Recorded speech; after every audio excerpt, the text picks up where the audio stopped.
to the podcast. We are back. Episode 35 in the building. How It's we like a doing, grown-up. people? It is. It's like a real A grown real person. life grown up at 35. Yes, when you get 35, you feel like nobody can't tell me shit. You grown. I listened a little bit at 30, but 35, Yeah, you grown. I gotta find my own way. We are back, people. Back to the podcast, episode 35. It's your boy International Walk.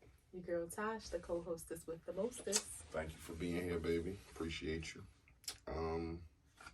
Let's get started. How you doing? I am good. I'm good. You sure? Yeah, I'm good. You know, oh God, here comes Dr. Walk. I'm good. No. How are you? I'm good. I'm gonna say I'm an 8. Fine and good is no good. What you an 8 to? What you Overall- commit your 8 to? You don't even know what I'm talking about yet. Overall, I'm an 8. I know we're gonna speak individually. Just overall, I'm an 8. So was that breakdown and divided by 3? No. Oh, okay. No, it's the average. So what's your mental? My mental's an 8. I'm gonna say it. Yeah, my mental's an 8. My mental is good.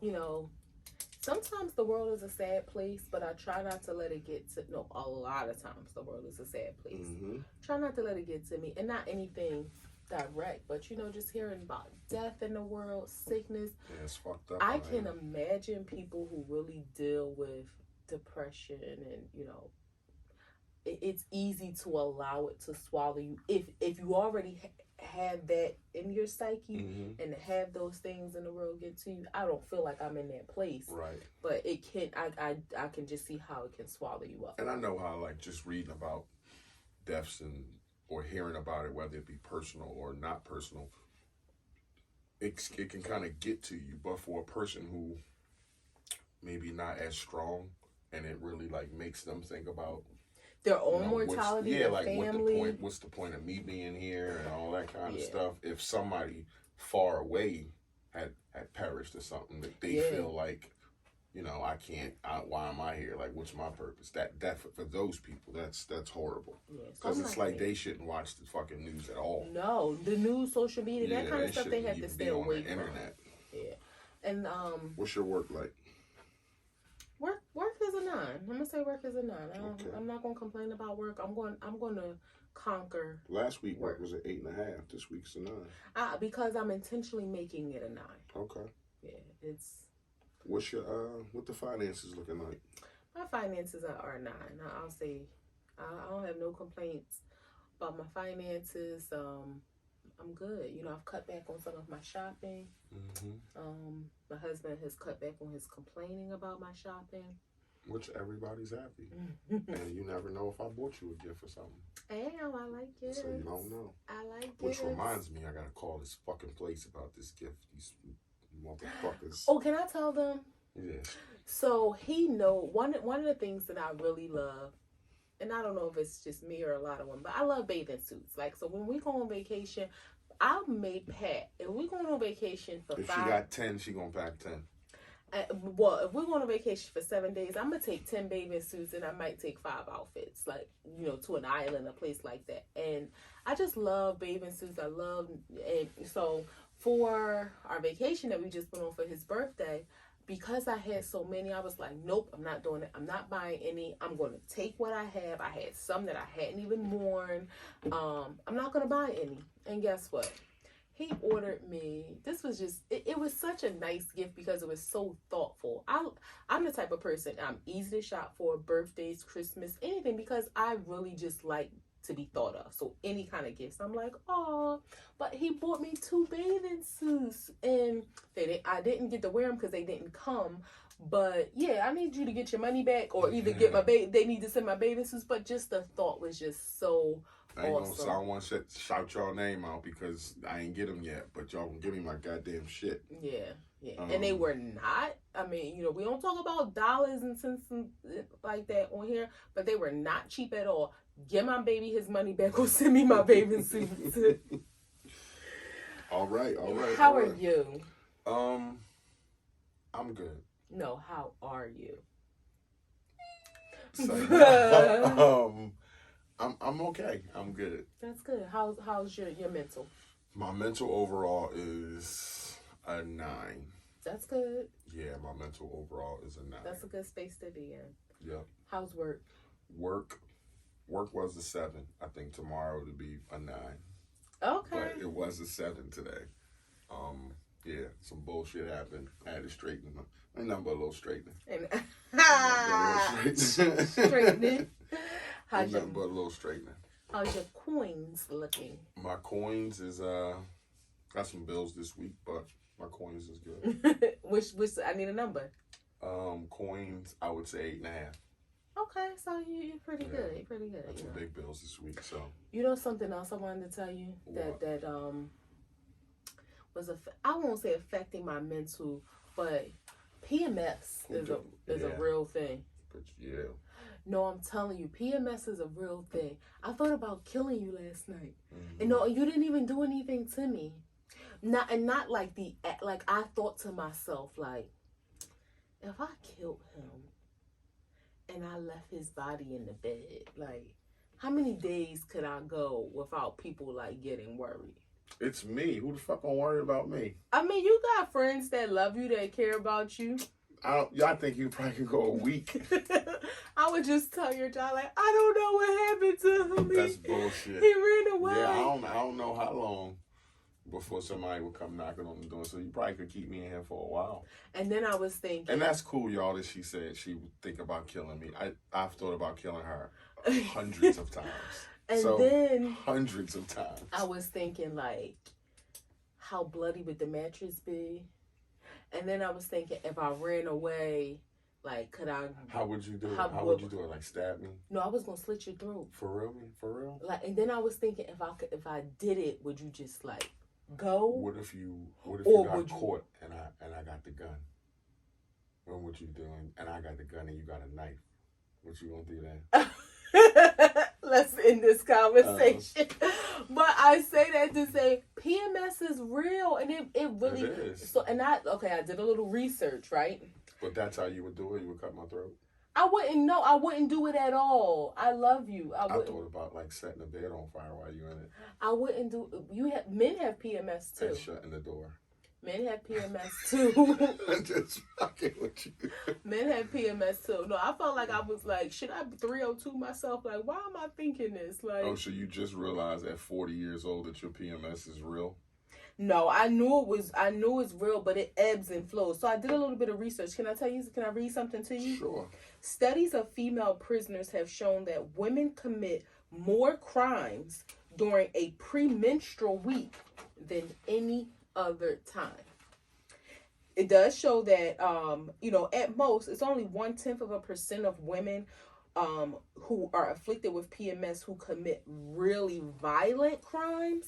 But, it's one of those things that it does happen, and, it can impact you. There have been several states where people have tried to, and I'm sorry, I should have been prepared, but people have tried to use it in their defense. It hasn't been, so one of the cases I saw said it was a factor, but not an excuse. Mm-hmm. So women, ladies, hey girls, hey, we know we can be impacted. We know that we have to be cognizant of what's going on, because it can literally take you on an emotional roller coaster. How many years have I been telling you that you're different when you're on your period? But different is the thing. Like, sometimes I'm calm. No. Sometimes I'm angry. Sometimes I'm sad. First off, 20 years, you've never been calm. Today you said I was very calm and laid back. Whatever. You said it. Okay. All right. And I will admit this, it's one of those things where your emotions really take you on an emotional roller coaster. We've kind of talked about a little bit me, dealing with baby blues and stuff like that sometimes. I have progressed in life, because now I'm almost 41, and it's like, I don't want to have no babies anymore. I don't think. Most days I don't want to. But then I had a little bit of baby blues, and I had to tell myself, like, come on. Like, give hazards, like you got some passport stamps to get. You know that's really not the life you want. But ladies, just be aware. But on top of that, fellas, also be aware, because sometimes we have no control. It's hormonal.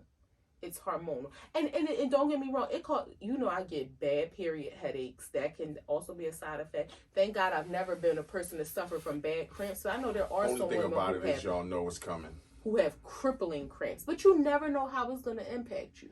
Yeah, but you know on the first day of how you're going to feel. It's not like you're different every day. You know if this is going to be an angry period or emotional period. No, you don't know that. You know that on the first day. You don't, because you... Well, I know on the first day. It can change from moment to moment. Like, I don't want to, like, oh my God, if I would have killed you last night. Babe, I ain't worried about that shit. I You would have killing me. missed They you gonna so lock your much ass up. today. First, you're going to go to Muncie's. You're going to go up there. And we don't live in Pennsylvania. You're going to get you a dad and a mom. A jail family. Yeah, you're going to be up there. That's my dad. And you know what that is. So, go ahead. Do your thing. I would never kill you. So, yeah, our mentals are all good. We're all good. Before we get into wows and woes, Suicide Prevention Month. Again, if something's going on mentally, something's going on in your heart, something heavy in your life, what my wife was talking about earlier about just seeing death around you, bad things happen around you, if that takes you to a dark place, don't hesitate or try your best to find an outlet to talk to somebody. Stranger, somebody on a bus stop, just relieving some stress off your chest helps you feel better. I would suggest get to a doctor or somebody like that, or a loved one, person who's not going to be judgmental about how you feel, and try to find an avenue that way. If you can't, Suicide Prevention Hotline is 800-273-8255. So if you're, again, having mental issues and you're that deep when you're thinking about hurting yourself, or why are you here, what's your purpose, all that kind of stuff, you feel isolated, you feel like a burden, talk to somebody, because it's better if you're here. It's not better if you're not here. So again, if you're feeling dark, you're feeling like you're in a deep place, 800-273-8255. Don't be afraid to ask for help. Don't be afraid to just talk. I've only seen commercials. I've never, thank God that has not been my plight. But just don't be afraid. And us as people who have loved ones who may deal with those kind of challenges, don't be judgmental. I don't even know how I would deal with something like that if knowing that a loved one was like really in that place, in that space. I know your host has shared that he has been there, but it was situations that I didn't know until after the fact. But to really be dealing with someone who has those suicidal ideations, or have made attempts, it's hard to say what you would do until you're in that situation. But I just encourage everyone to be loving, be kind, be open, and if it is you, say the number again. 800-273-8255. 800-273-8255. Don't be afraid to call. Wows and woes. Wow. So my wow for the week, you know what? It was just really having us spend some time together. That's always great. It's always great. It was just some extra, we enjoyed a 4-day weekend and just kind of relaxing. We didn't do all the things that I wanted to do, but we made it through safe, unharmed. We had some fun. We had some good conversation. I wanted to go to the boardwalk and play some games. I wanted to go to the spa. Why didn't you say you want to go to the spa? I did. Why didn't you say when we was talking about stuff to go? I smoke, babe. Why didn't you say something? I mentioned it. I threw a lot of ideas out there. The spa is cheaper than shooting guns. We was going to go shoot guns. That's way more expensive than the spa. I know. I kind of threw some ideas out there, and you weren't really taking my bait, so I just kind of let us chill. I don't want to go to the boardwalk and play games in a thicket of people just to win you a bear this big. Not right now. Even if we don't win, I just like the, it's nostalgic. But I still had a good weekend. Oh.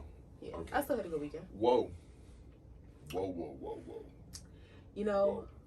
This is weird for me because I think I've shared this before as well. I've smoked weed before. I used to smoke weed heavily when I was younger. It's been 20 years now. And it's just not my thing. But I have been hearing, and I'm sure you guys have been too, these stories about people overdosing on drugs, like primarily doing cocaine and it being laced. And I don't want to get too deep into it because I don't really know a lot about that world, but it scares me. And I don't even do drugs, so just want to kind of, that was just kind of a whoa moment just hearing about that. Just hearing, quite a few cases over the weekend. So that Hell yeah, that's a scary thing. And what bothers me, I don't know whether people have, I know addiction is real and it can, stretch us a good portion of your life, but seeing people in their 40s and 50s, trying to do drugs in 2021 is just like mind-boggling. Yeah. But that was just a woe for me, just hearing those stories. And I thank God I don't know anybody personally, but it was just kind of somebody who didn't know me would think like, girl, are you out there doing it? Are you scared something's gonna get laced? And that's absolutely not my path. But it makes you feel it makes you feel like, oh my goodness, like is somebody going to try to get me? But it makes you feel uneasy. Yeah, that was just like a wow. Yeah. What about you? Your wows? My wow was just short week. Just a short week and right back in the weekend. So that's the wow for me, that we get a short week. I know Labor Day is the last holiday of the summer and ain't no time off until Thanksgiving, right? As far as holiday wise. Yeah, holiday wise. As far as holiday wise, so yeah. The last, just a short week and then right back to the weekend. Your woe? Woe was, the bullshit at work. That was one of my woes. That bothered me real today. I had a shitty day because of it. So that bummed me out. That, two of my aces turned into deuces. Wow. And they had to get them back up to aces. Well, at least they didn't turn to jokers. Yeah. That was like, boom, boom. Boom, boom. Michael K. Williams. Let me just say, Michael K. Williams. Omar. Chalky White. Boardwalk Empire. Omar from The Wire. Like, I've never seen a character like Omar on TV at all. Like a dude who, I say what he was, a dude who robbed drug dealers but was gay. And his acting in that was just flawless. But again, we talked about not knowing what people carry, addiction. Michael K. Williams, babe. He was such an amazing talent because it's not, this is the thing, it's not often. Shit makes me uneasy just to say Michael K. Williams, like he's dead. Yeah, he's dead. Usually when somebody is the villain, you don't like them. Right. Like you think about Denzel in Training Day. He made you not like him, but which means he did such a great job because the role that he played, people liked him because he did it so well, but they wanted to see him shot at the end. Like whereas with Omar, it was for me like the next level because he did such a great job. He made you like the villain. Yeah. Like because he was so good at it. When you didn't like a drug dealer in The Wire, I used to think to myself, Omar gonna get you. Like you wanted Omar to come gonna get your ass. Yeah. Like you doing some nut shit, you tripping, you treating the youngins wrong. Omar gonna get your ass. Yeah, just and it's one of those things where there was it was from 2017 a snippet that we watched where he talked about being typecast. Where he talked to himself. I think it was five different ways. 5 different personas of himself. Perspectives, yeah. Yeah, and the thing was, yes, you can say he was typecast because he's one of those people, just like Jimmy Walker. He's always going to be JJ. Just like Malcolm Jamal Warner is always going to be Theo. Just like Tony, James Gandolfini would always be Tony Soprano. But to that point, James Gandolfini, Michael K. Williams, he will always be known as Omar, but you knew he was such a great talent. Even like some people, for me, they're typecast to the point when you see them in other stuff, and you can't really get with it. Like Rudy. Yeah. Rudy is Rudy. That was my girlfriend growing up. That was my girlfriend. Like, you're talking about fucking Rudy the movie. No, Rudy Huxtable. Rudy Huxtable. I can't see her in anything else because that's Rudy. And unfortunately for her, it may have kind of stalled her career because she played Rudy. It so well. Yeah, but with him, it was like, yeah, he's Omar, but even in other things, he still was awesome. Not saying Rudy, it wasn't awesome, but she got like really stunted because of being Rudy. He played Chalky White in Boardwalk Empire, and he was just as great as Omar. Maybe not just as great, but he was awesome in that. That was like 6 seasons, and he was fucking awesome in that. But Omar was like just another level of character, and he was acting amongst Freeman and Wendell, who and Bunk, those guys are theater actors. Like right. they really act. So to be amongst them and to have that kind of performance that's just crazy. Like, I'm gonna watch The Wire again just because, you know, he passed. But along with that, drug paraphernalia found at his death scene, and it's starting to look like today I heard it was a criminal investigation that was launched and they're looking for a drug dealer.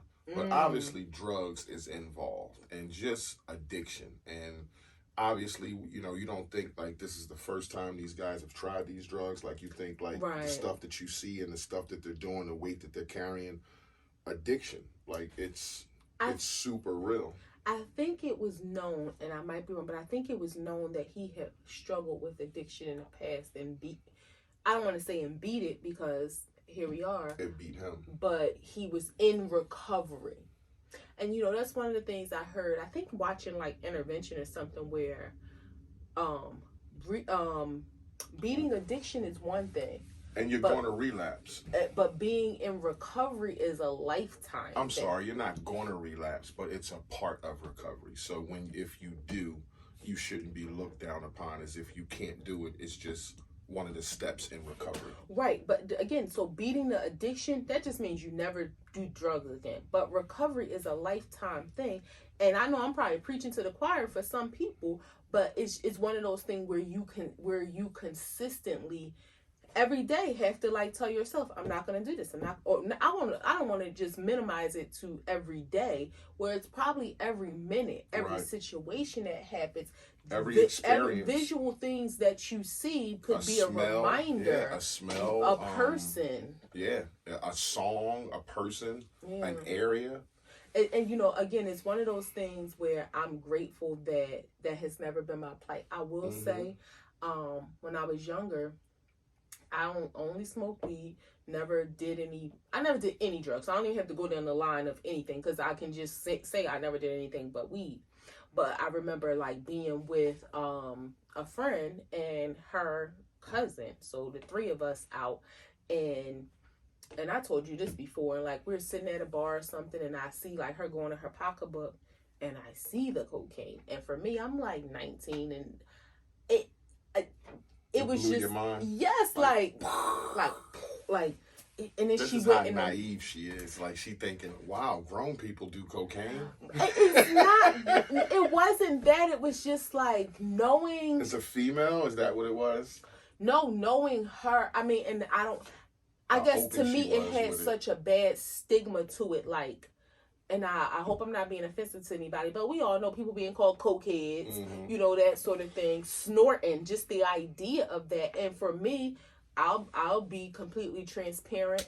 I remember seeing the cut straws, you know, or the rolled up dollar bills that my father used to have, and the negative connotation that had. So being out with somebody who is like, not my girlfriend, but kind of like, you know, we cool. We associates. We're out hanging out together. We go to clubs, parties and stuff. And I think, now I don't want to lie, but that might have been the last time that I went out with her because that just wasn't the association and this was my friend's family. And, you know, so I seen her after that, but it was just like, that ain't for me, sis. Right. And then she went, and so it was known that she had a drug issue. Unbeknownst to me, I didn't know that. Like, wow, you knew this? And her cousin, she went to the bathroom, and I think I said something like, Of course you told. yeah, I said to her cousin, like, It's cocaine she in her had, bag. yeah, and her cousin was upset, and that's where the pieces started to fall back in, like, started to fall into place, where she knew she had a drug problem, and she like, oh, here she go with this again, like, she been doing so good, and it's like, you knew? Like, this is a problem? Like, this ain't my scene. This ain't for me. But I'm grateful that I wasn't that impressionable. I mean, not that she tried, but that I couldn't have been in that situation. I would not have been in that situation where, you know, a friend or somebody could have been like, come on, just take a little bit. Like, just take a little, and maybe like, oh, okay. Like, I wasn't that chick. I will say, you know, when we got together, I may have been enticed if that was your thing because I trusted you, but I'm happy that that wasn't anything that you ever exposed me to. Right. And some people might think like, damn, that's crazy. But I would have never done, I guess because I trusted you so much, if that was what you were into, I can 100% say I would have never did nothing like that with no chicks, no girls, no girlfriends. They probably wouldn't have been my girlfriends anymore. But with you, it was different. I probably would have. So I'm grateful that God didn't align me with you. And I kind of knew that then. And Yeah. that's a lesson to all the men out there. When you see somebody, it's a trade-off. When you see somebody into you like that and willing to do anything for you, and not like she openly said, I'll do drugs, but I kind of knew she was vulnerable. Like, she wanted to be with me. She wanted to hang out with me. So you don't take advantage of stuff like that when you notice something like that. That's my point. If you know that about your girl, you know that about your loved one, you don't take advantage of that situation. So you don't expose her to drugs or some shit just to have fun just because you know she want to. You know that shit is bad for her. You don't expose it to her. You don't take advantage of that kind of situation. And it wouldn't have been even a situation like, oh, I'm doing this for him, or I want to, but it would have been like, if he's doing it, I think in hindsight, I might have been inclined to be like, I'll try a little bit, which is so stupid, but I think I would have trusted you or being in an environment with you than with some chicks at a bar. So but that's being young, and that's being honest, yeah. And that's what we do here. But just addiction alone, like, you know, you people in dark places, and they have self-medicating outlets.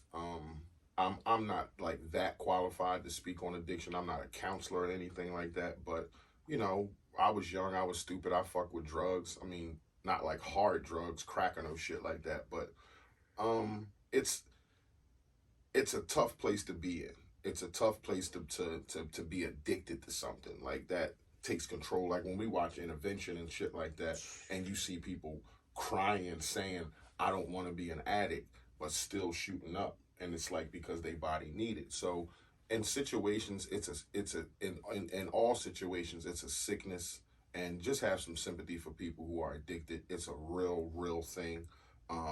Loved one, friend, or whatever. I know they do shit that may burn a bridge, may steal from you, may even hurt somebody, like, you know, with words or physically, but it's not them. It's a real addiction. It's not them. So you just got to be patient. And if you love that person, truly love that person, then put the time in to try to help them. But addiction is real because this weekend, Fuquan Johnson, a comedian, 43 years old, Enrico Colangelo, 48 years old, Natalie Williamson, 33 years old, and Kate Quigley, 39 years old. All OD'd this weekend on fentanyl-laced cocaine. And it's just... And 3 of them died. 3 of them died. Kate Quigley is in an ICU or out the ICU. But again, stories of cocaine laced with fentanyl, and it takes like a tiny, I don't know if y'all can see that, but like that much fentanyl will kill your ass. Like, and that's crazy. And it seemed to be a thing like that's going around maybe in Hollywood, maybe in New York, maybe in DC or whatever, but cocaine laced fentanyl. But let me just say this, because, when you think about that New York lifestyle, that Hollywood. Hold on, and I'm sorry, condolences to all the families who lost Definitely. a loved one. Those comedians I named: Fuquan Johnson, 43, Enrico Calan. How you say that name? I don't have my glasses on. Colangeli, Natalie Williamson. Like, just condolences to their family. And Michael K. Williams. Yeah, we're talking about 43, 48, and 33 years old, dead from a line of coke. So. Yeah. But one thing that I do want to say, you mentioned New York, you mentioned Hollywood. Michael K. Williams, a very known actor. These people, I was not familiar with them, but in that, they lived in Hollywood. But we have to also make sure that young people understand. Some young people, and I don't know how many young people watch this, but I think it's important if you have old people make young people watch it. Y'all in charge of young people, or if you have young people that's in your life, I think it's important to share that message. To have this whole don't do drugs spiel. It's all well and good. We don't really want them to do drugs, but we also have to prepare them for if you do. We talk about things that we used to do, and when I think back on it, it's like, okay, smoking weed. I would be at a girlfriend's house. We would have, what's called the cipher. It might be 10 of us. Everybody got a blunt. We all circling, passing. Guess what? Herpes.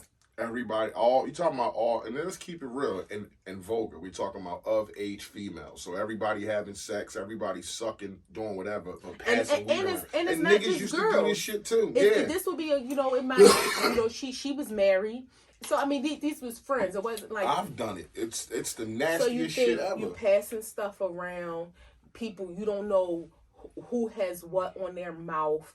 And it's just those things that you think about, and it's like, wow. I will say, with my youngest sister, when she got to college, by the things that I used to do and the mistakes that I used to make, I used to tell her, when you smoking, don't smoke with nobody. You don't know if these people have herpes. Don't smoke anything that anybody else had, because you don't know what they rolled up. That's smoking 101. If you learn how to smoke, people will tell you don't smoke nothing that somebody walked up with.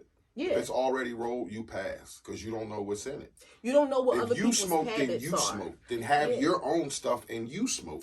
And let me just say, we are not telling people how to do drugs. Right. But the thing is, these are some of the things that we have to teach these, and I'm talking about high schoolers, graduating high school, because they're gonna be curious, a lot of them. I know some of y'all say, my kids would never. Fine, they may never.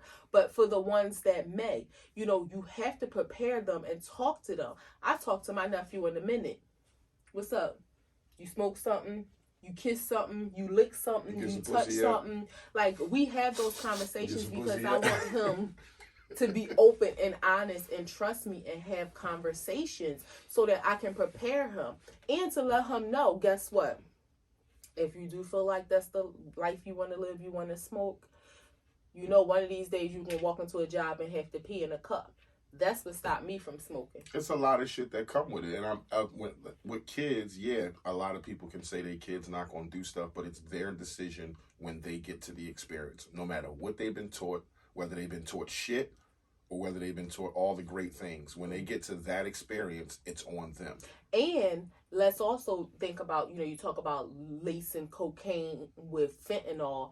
Let's remember people who were smoking the fake weed. What is this? Special K2. K2. So let's say that's from Sunoco. People was buying that shit from the gas station. Let's say you got a drug dealer and, he got this much weed that he want to sell, but he want to make it this much. So if he break that down, sprinkle in some K2, okay, he can take this much and make it this much. But now you smoking other stuff that you don't know what it is. Yeah. You have no idea what it is. You have no idea how you're going to react to it. Bonkers, make people go crazy. There's YouTube videos of people smoking K2 that they lost their mind like they was on bath salts. Yeah, so it's just this world, Hollywood, New York City, they're lacing it with this. And kids, Lord knows I would hope ain't out here snorting no lines. But you have to be careful with anything that you're doing, because this world is money hungry. They don't think about how their actions will impact other people. Not only that, it was we read something, this pill popping thing. I will tell y'all, between us, we have had so many drugs come through our house from doctors. Like, get a tooth pulled, you get Percocets. I've had surgeries, you get whatever. Muscle relaxers. They still here. That medication be either we flush them down the toilet or they sit in a medicine cabinet for 4 or 5 years. Yeah, I think those muscle relaxers might have had them for like 10 years now. We don't take medicine like that. No. So this whole popping pills and stuff, is that phenomenon is, I can't understand that. But people are making fake pills. But it's not a phenomenon. That's the thing. When you said kids aren't snorting lines, well, you hope that they're not. They are. Like, this culture is drug using culture. When I grew up, it was drug dealing culture. Now kids are drug using culture. So it's like, and the thing on the street now is perk 30s. Like, they make raps about perk 30s. If you're the guy in the city with perk 30s, everybody know who you are. And apparently these perk 30s, like you said, it can be some fake ones, because a lot of people can't get them. So there's a lot of fake ones out there. But this is drug using culture. Kids write songs, the rappers write songs about lean, popping perks, perk dick, all, like, everything is geared behind perks. Okay, what do you think happened in society? Because there were so many things that when we were growing up were taboo. Like I'll say, if you were snorting a line, like, that wasn't something that you openly did. No. And the guys that did that were kind of isolated. Yeah, girls too. Like, they snuck or they were looked down upon. Girls who were having abortions, that wasn't broadcasted to the world. Girls that were very promiscuous, it wasn't something that was just like broadcasted. Is it the music culture? Is it the music culture that has influenced this younger generation to just be okay with everything? Yeah, it's the music. It's the music that's being written in social media. I told you this before, and a lot of times, I don't know if you agree or not, social media is fairy tale land. For some people, they put up this stuff and it's followers. Like, you want to do pack mentality, you want to do what everybody else is doing. So if your favorite rapper is rapping about being high all the time and drinking lean and perks, you want to emulate that. So that's what you dive into. When I was young, it was about getting money and girls and gangster shit. That's what I wanted to emulate. And snorting coke, that shit was out. Smoking crack, lace joints, all that shit was like, you're a crackhead. Like, if you smoking white powder, you're a crackhead. I don't care what you are. That's how it was in the 90s. Now, shit's a lot more relaxed. The game has changed, and it's like, okay, it's cool to be doped up on heroin in a pill form. It's just like you shot it in your arm. You just as high, but that's cool because that's what it is in the videos. And it's cool that kids, 12, 13, 14-year-olds be on perks, have a gun on their hip, had these clothes on, and they got the look, and that's what they see on TV. That's what's in the music. That's what's on social media. Who do you think drives more influence on social media? Is it the music industry or these people who start off as unknown and then build up brands as influencers, but they really don't have a specific career? It's both. It's the music first, because that's the influencers get their look and gain their audiences from the music. So when they get their look and how they want to influence, then they build their audience, and that's what people attract to. You know how it was like such a big crusade against gangster rap, against like NWA and stuff. What do you think that it's feasible for there to be a similar movement towards banning all that kind of like where you can't drill make music. Songs? No, but you can't make songs about doing drugs. Like, your songs won't be played on the radio. You can't make songs, because those drill music, those songs aren't radio hits. But there's songs if that's the case, how far does that go? Because if you can't make songs about drugs, then why would you be able to make songs about murder?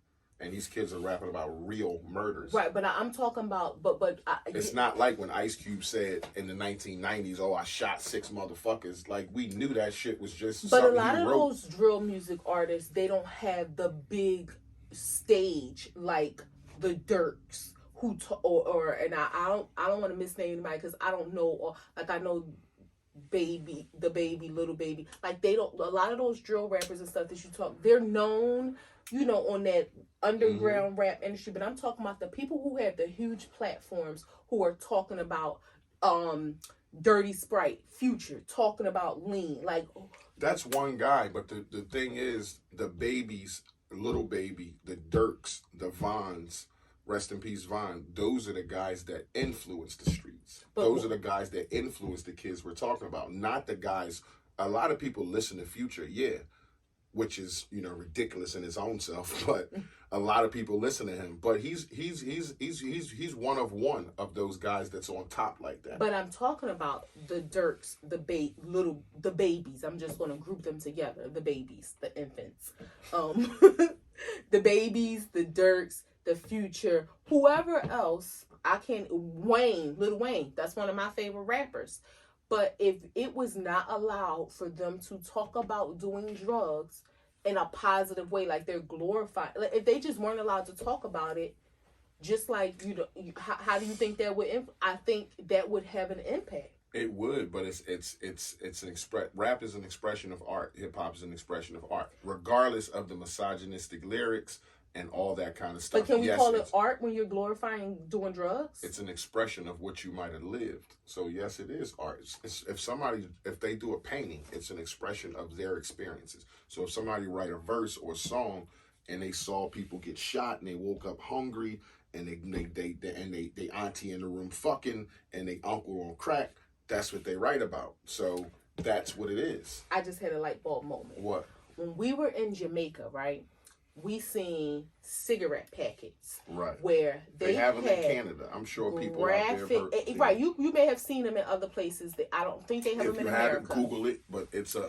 They have graphic images. You know how in the U.S. they have the U.S. Surgeon General warning on tobacco products. Well, in Jamaica they had graphic images, and each pack would show. It might have been a variety a person with missing teeth, but it might have been a variety of 7 different warnings. One would say, smoking cigarettes could cause stillborns, and it would show a dead baby on a package. The other one would say smoking cigarettes can cause your teeth to rot, and it'll show a real person with all their teeth gone.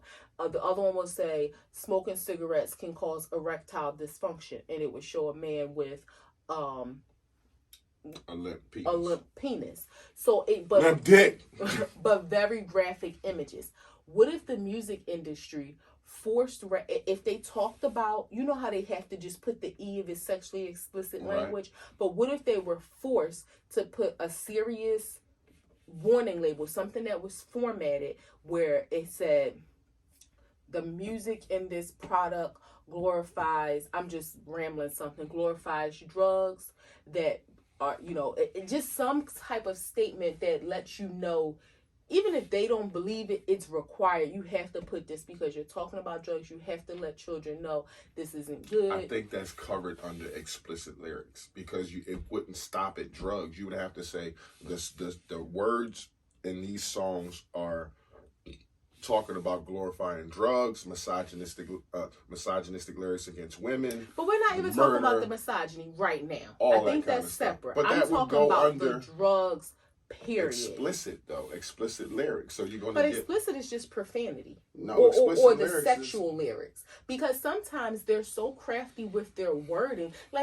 Future album is called Dirty Sprite. We know he's talking about lean, but is that explicit lyrics? When you listen to the songs, I guess. I know, but I'm just talking about the title. Because he has to pick a title that's marketable. You can't make the title lean. Right, but I'm just saying, if it was... or drink, because people kind of know what that is, but, people know what Dirty Sprite is, I think. I just wish we could find a way to protect the babies. Yeah. And let me just say, while we on Future, which we're going to get off of, but let me get my shit off. I'm taking you don't like Future too much. I do not like Future at all. But ladies, this is what I mean by following in social media. Future said, what, 5 years ago? 5, 6 years ago, maybe? I guess. To all women out there, you don't look sexy unless you wear white nail polish. No. Okay, so he gave his top 5 preferences for nail polish. And white was one. White was number 1. Okay. Women, I just want to say, as a man, right? And I got a beautiful wife, but as a man, and I go outside with her, we always look at people and look at women. Not, and I don't have to group everybody together, but there's a certain amount of women that look the same. All of y'all have on white nail polish. All of y'all have lace front weaves. All of y'all have eyelashes that's 2 inches long.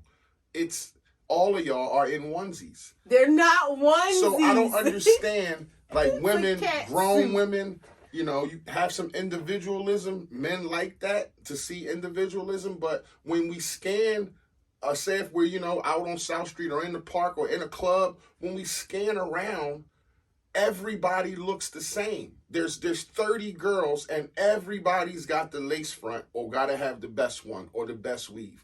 Everybody's got eyelashes, got to have the longest ones. Everybody's got white nail polish. Just because he said that's great, that's not. Men like it when you switch it up, when you have some type of individualism. But if you're in a group, say you got girlfriends and it's 6 or 7 or 8 of y'all or 10 of y'all, like, why doesn't one of y'all tell each other we all look the same? We all got on onesies. We all got lace fronts. We all got white nail polish and we all got eyelashes. Like, how is that not visible to y'all? It's like nobody is seeing that. That's my rant. Like, that's just nobody is seeing that.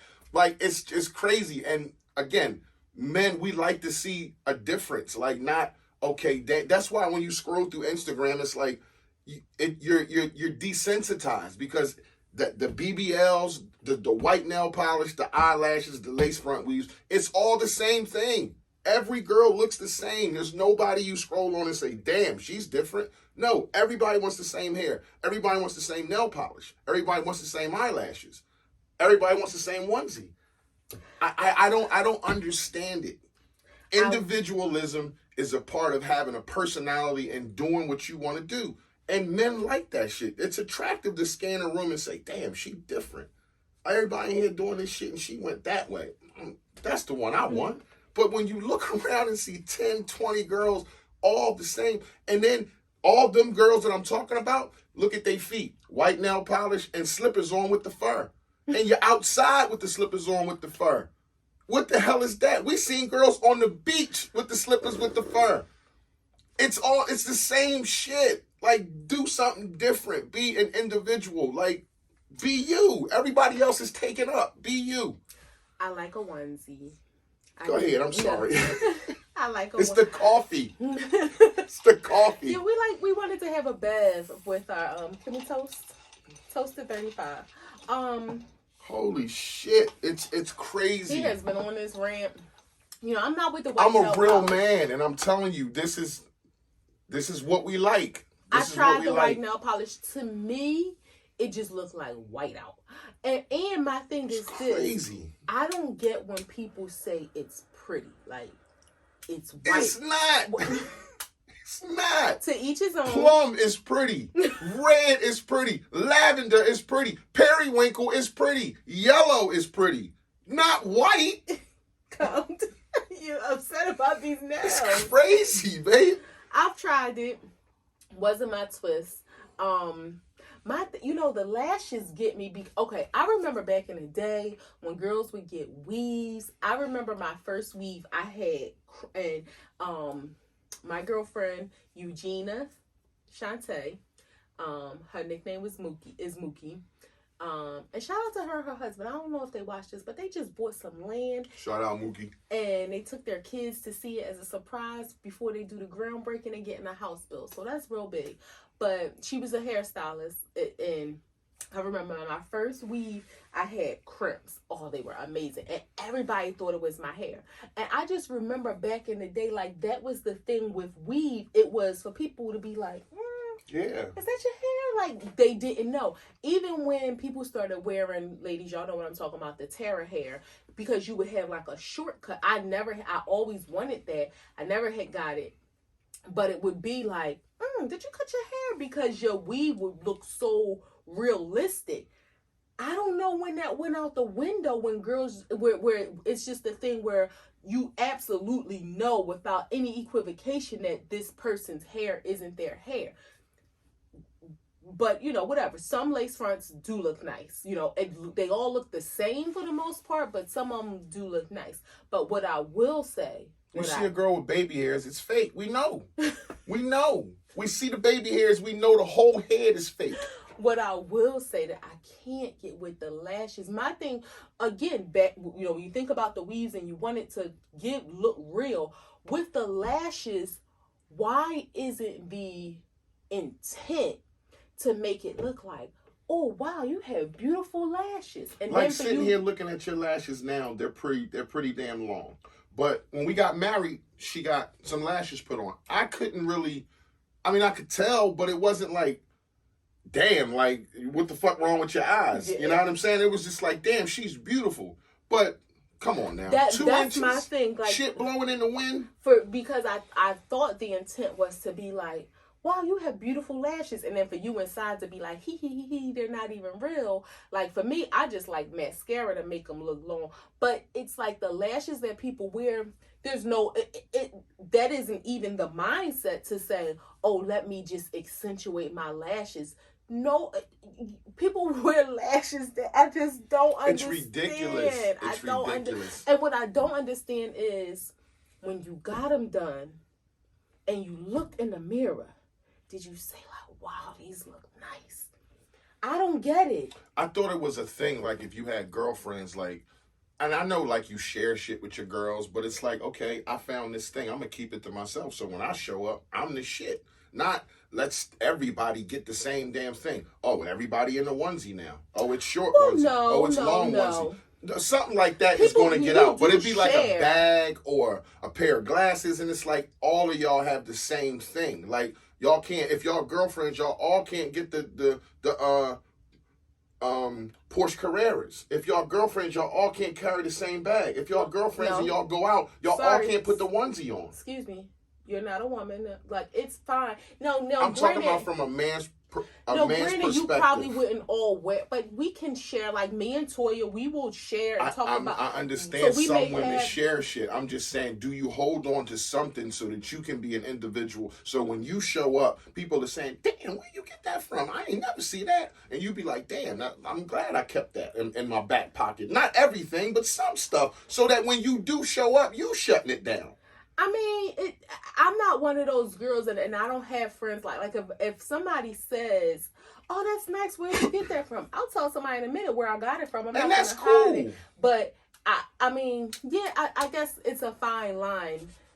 It's a fine. You get complimented on your sneakers and stuff that you buy a lot that match with your bags, and it's like, that's cool. I see you tell some people, "Oh, I got this from here. Or I got that from there," and it's like, I never see people with those kind of sneakers that you wear. So it's like the ones there, the orange ones. Like, I never see people with them kind of sneakers, but a lot of people compliment on you, and you give them the information. But I'm just saying, like, that's cool, but do you keep some stuff that's like, no, I'm gonna get that?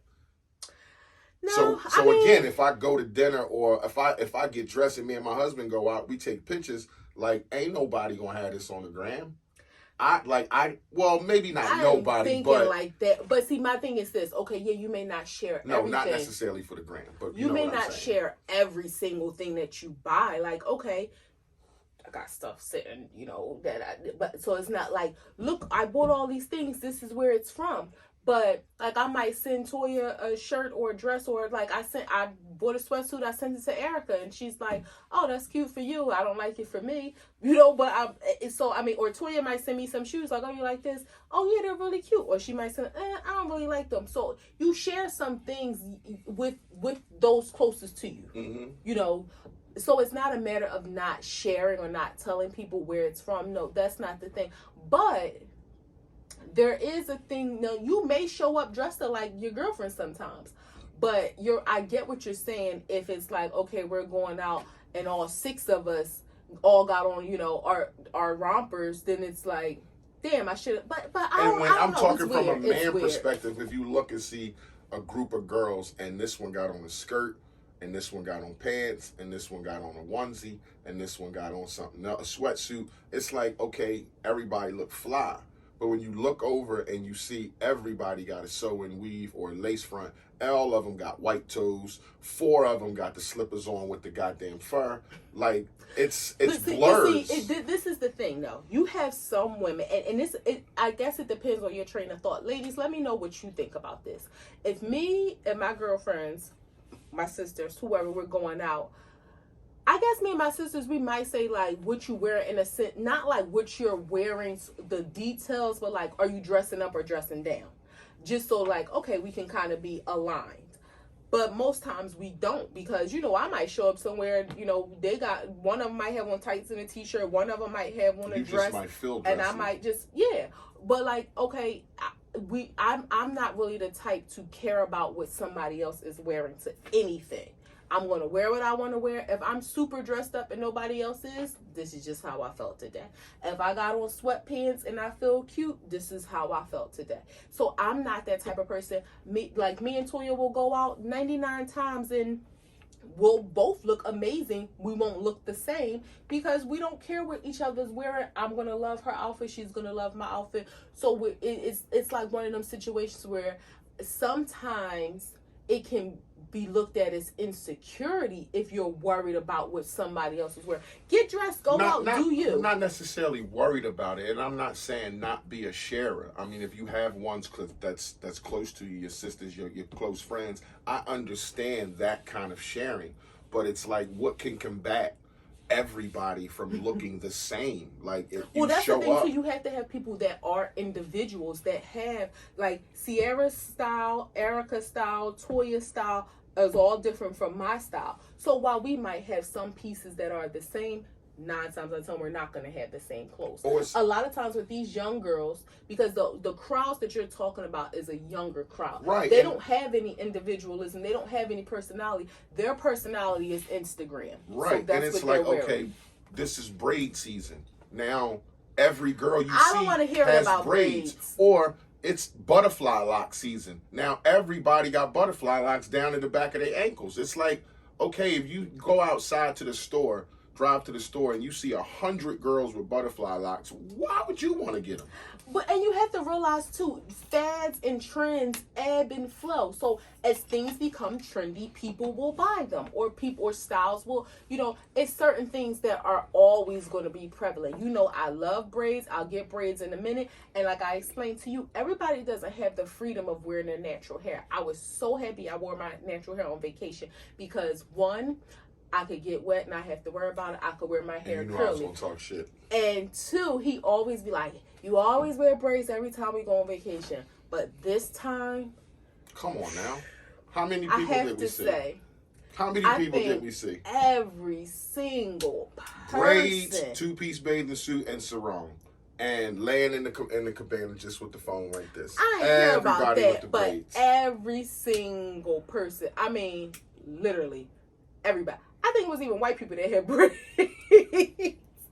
Like, it made me, I was like, I'm happy that I didn't get my hair braided. It's ridiculous. And I just don't, I thought as individual, like even when I see a bunch, I like Jordans, and when I see a bunch of guys with the same Jordans, it's like, all right, I don't want to get them. I want to get something else. I don't want to get that. I want to get something else. It may be still a Jordan, but it's like, okay, I want to get a different one that I didn't see yet. It's just, I don't understand that. Like, everybody is taking up. What's wrong with being you? Some people aren't comfortable with being themselves. That's the thing. Like I said, okay, and I keep using Toya as an example because that's my Toya. But we can buy stuff, and I can send her 5 pictures of stuff I like. She may not like any of it.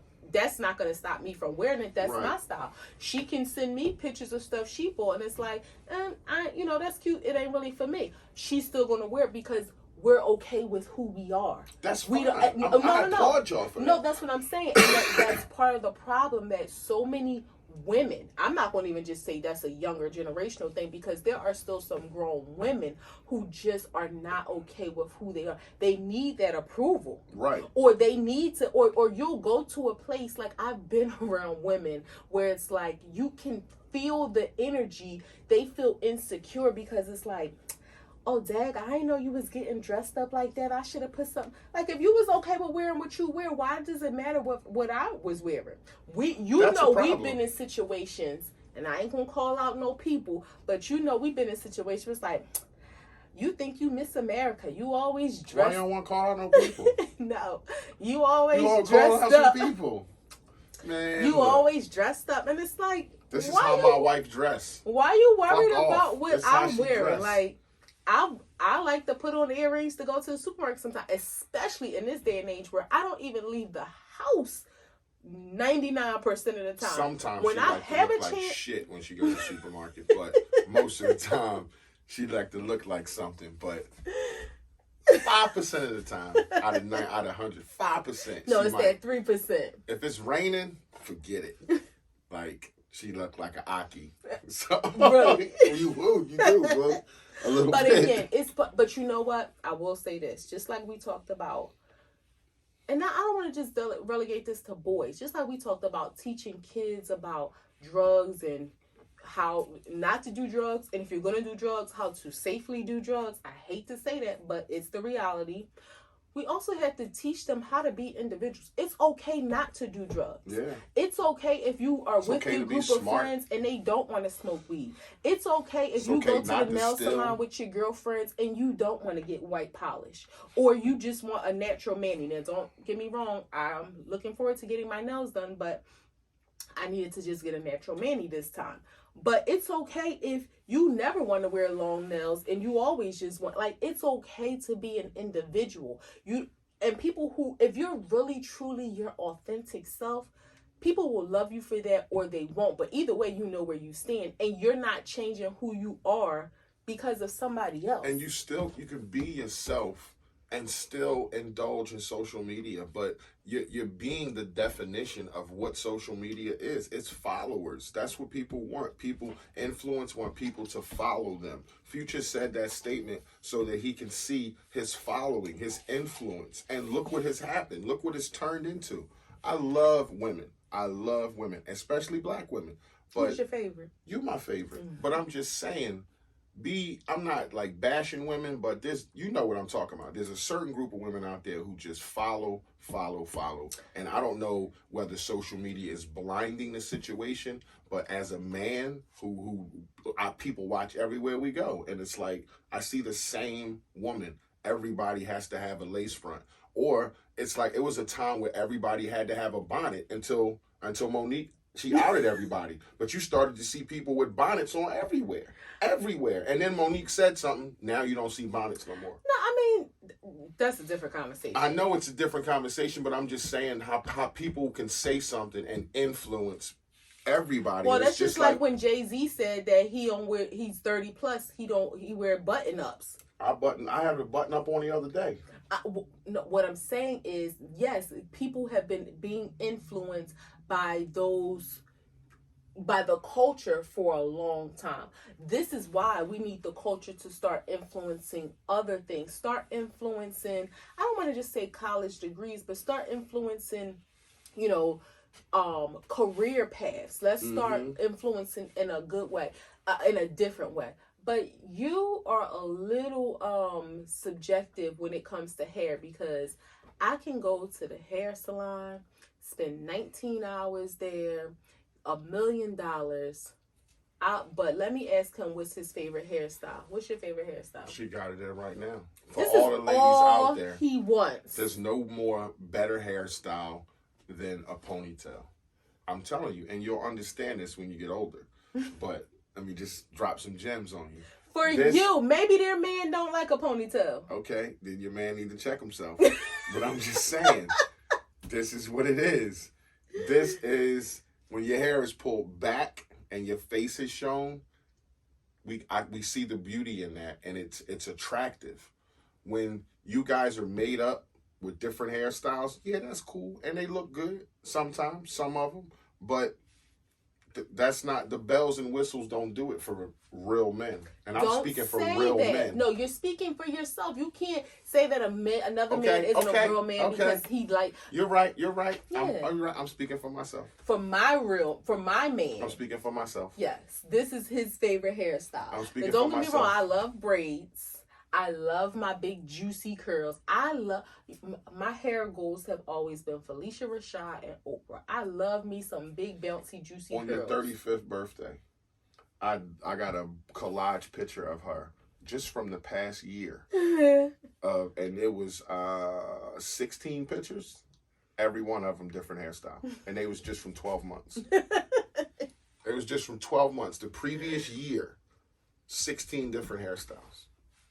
I like changing up my hair. But I've done well. I've told myself for my 40th year, I wanted my hair to grow, which is just so weird because last year I didn't want my hair past my shoulders. Like, I just didn't. But this year I wasn't putting any dye in it. And if you know me, you know I've had blue hair, purple hair, blonde hair several times. I had gray hair. He loved the gray hair. It was a silver fox. But I told myself cougar, but she was young. I was not doing no dye and no cutting. So I'm really enjoying the natural state of my hair growing. But you know, women change, life changes. My thing is this: whatever it is that you do, be yourself. And it's sad to say that that's not just for young women. Like, I swear I know 40, 50 women in their 40s and 50s who still don't have that individual, but it comes with being happy with you. Mm-hmm. It comes with loving you, and a lot of people haven't learned how to do that. Maybe they haven't been loved properly. Maybe they haven't been shown what it means to love themselves. Mm-hmm. Maybe they have some things within themselves that they need to work out that they don't know how to love. But and again, I'm not bashing my women, but it's cool to be you. That's all I'm saying. From my point of view, I'm speaking for myself. As me being a man, just, be you. You don't have to do what everybody else is doing. And miss me with this white nail polish. Just stop with that shit. I'm getting my nails done, and they're going to be white. On to something more serious, and we talked about this last week, but new information, the Afghanistan thing and the Taliban. So apparently the Taliban, and I think the Americans may have did this, but the Taliban has a database of the people that helped the Americans for the last 20 years. How did they get that? And they're going house to house, village to village, killing the people that helped on a list, like a kill list. And if the people have kids, they're letting them live and torturing their kids in front of them and leaving the parents. So, I said something to you, I think 2 weeks ago, and you kind of rebutted what I said. But I stand by it. What did I rebut? The Americans were in Afghanistan with the cooperation of the Afghani government. Mm-hmm. So that means that this database that they were keeping, they weren't there on like some CIA secret operative mission. They were there under the guise of, we're here to help you. Not that Afghanistan asked for their help, but that was the guise. We're here to help you fight against the Taliban. The Afghan, it was not successful to the point to completely drive out the Taliban. It may have deadened them or quieted them at some intervals throughout that 20 years until it got to the point where the Taliban started their uprising more and more and more and more and more. And now that's why the Americans, I guess, is deciding, okay, they're leaving because it's been like a roller coaster back and forth, and they haven't made any permanent the Taliban change. is taking over the government again. Exactly. So again, if the Americans were there with the cooperation of the Afghani government, this database, like where do you think they got these people's information? They would have had to use the Afghani government to help gather this information. Now that the Taliban has taken over the government, they have access to this. This started with them wanting to change the laws for women. Let me just say this too. You have to also remember that there's sometimes secret moles, within the government who may be participating with the Taliban too. Like, you can't. That's my conspiracy.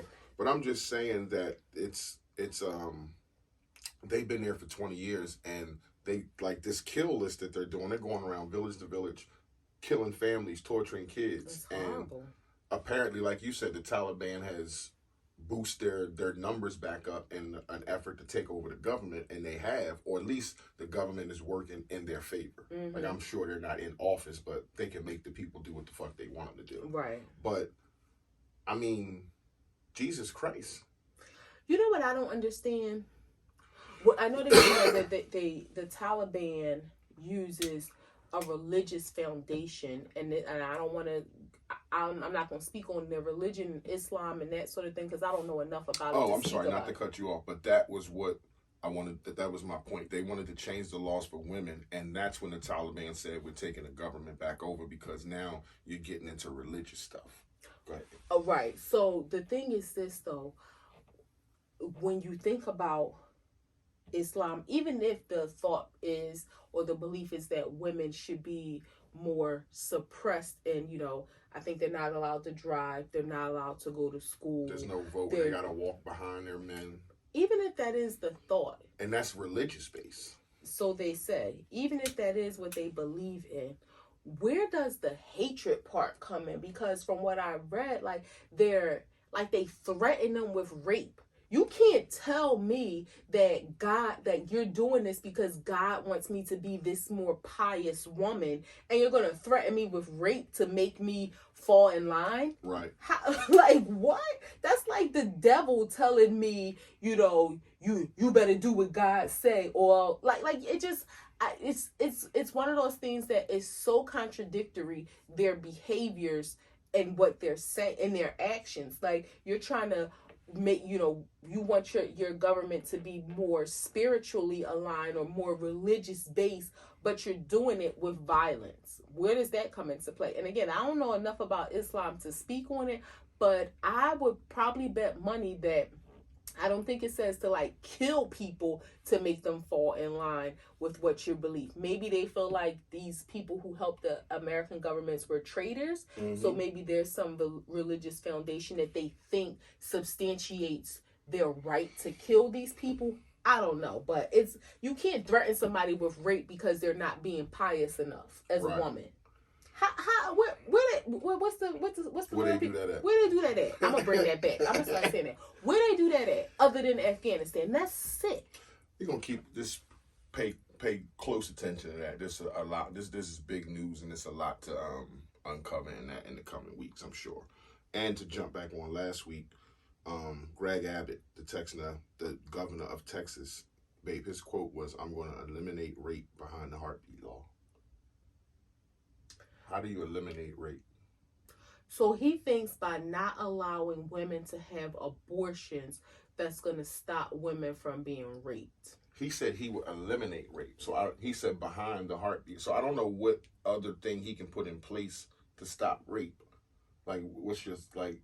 Is that logical? Is he saying that the heartbeat law is going to stop rape? He didn't say that. He just said that I will eliminate... Because that's the challenge. Like, okay, why can't women get abortions? Why isn't there any rape laws saying if a woman is raped, she can get an abortion? So he didn't put any rape laws in there, and he's saying, okay, I'm going to do something about that. I'm going to eliminate rape, but this law will stand. How do you eliminate rape? No. Even if you put a law up that says, okay, you get life for rape, you're not going to eliminate it. I was about to say, there is a law that says you can't rape people. And exactly. People still but do. I'm just saying, if you make the punishment harsher, people still do it. The punishment for killing somebody is death. So. In some places. Right. Yeah. I don't, he needs to stop talking. The abortion thing, and not to go back into this, but you believe there should be no abortions. I believe there should be circumstantial abortions. You don't believe in the death penalty. I do not believe in the death penalty. But the death penalty is in the Bible. Did you know that? I didn't. So if the death penalty was in the Bible and God and Christianity said that it's supposed to be that way, would you... Where's the death penalty in the Bible? Because the Bible says thou shalt not kill. Okay. So it says here in Romans 12:9, right? Beloved, never avenge yourselves, but leave it to the wrath of God, for it is written, vengeance is mine, I will repay, says the Lord. And that's what we're taught, right? Mm-hmm. Okay. But in Genesis 9:6, it says, whoever sheds the blood of man, by man shall his blood be shed. for God made man in his own image. That's Genesis 9:6. And Leviticus 24:17, whoever takes a human life shall surely be put to death. In Exodus 20:13, thou shalt not murder. In Exodus 21:12, whoever strikes a man so that he dies shall be put to death. By who? And But is it saying that in people? Genesis 9, whoever sheds the blood of man, by man shall his blood be shed, for God made man in his own image. Whoever sheds the blood of man, then by man shall his blood be shed. So whoever sheds the blood of man, by man, another man, his blood will be shed, for man is made in God's image. So that's in Genesis 9:6, and that's the Bible. So I'm saying, what's your thoughts on that? And I just read you Genesis 9:6, Leviticus 24:17, and Exodus 20:13.